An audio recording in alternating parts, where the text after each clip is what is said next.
Kurt Short was a great man, and I mean that in the real sense of a great man. In one's life, I figure one's lucky if one meets 2 or 3 great people.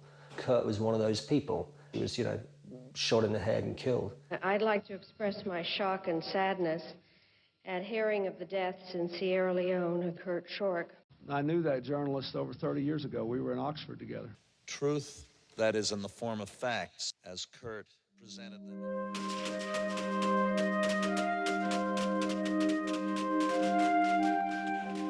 So I was on my way to Sierra Leone and I ended up in the wrong place. Kurt ended up going down the road without me. I mean, more than grief-stricken, I felt some sort of sense of if I'd been there, it wouldn't have happened.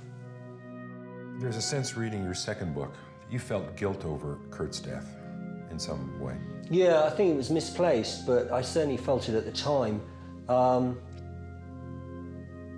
Kurt was quite a wild guy. I mean, I'm not saying I was necessarily responsible for keeping him alive as long as he was alive, but there were certainly a couple of instances I can think of when Michael, which he would listen to, prevented catastrophe.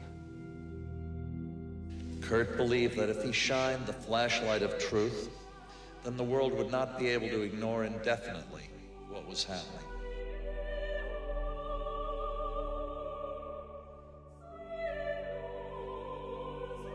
It was his family's decision to divide up some of his ashes, and I was given one of these little sort of lockets with Kurt's ashes in. And you wore it for quite a while, didn't you? Yeah, man, we wear it all the time.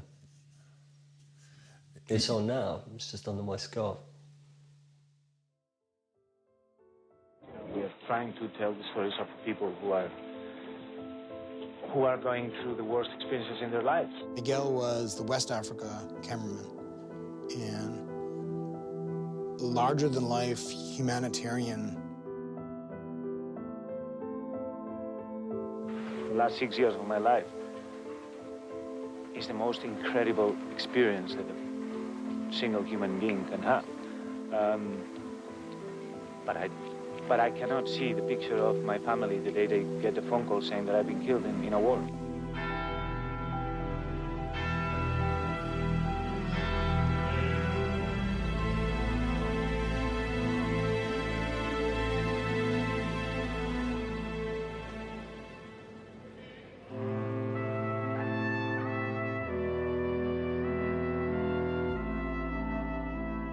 You know, Miguel was so wonderful and so dear to me. And the fact that he'd been killed in such a similar way as that when I was ambushed, that I went back down. I had to go back into therapy for counseling and PTSD. I thought I was gonna have a seizure right there on the phone.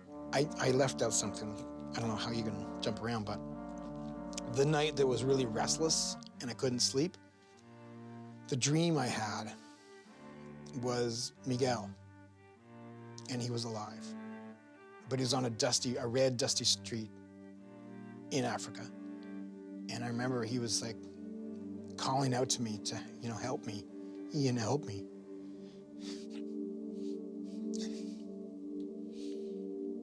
Sorry. And there were vultures that were pecking away at his flesh.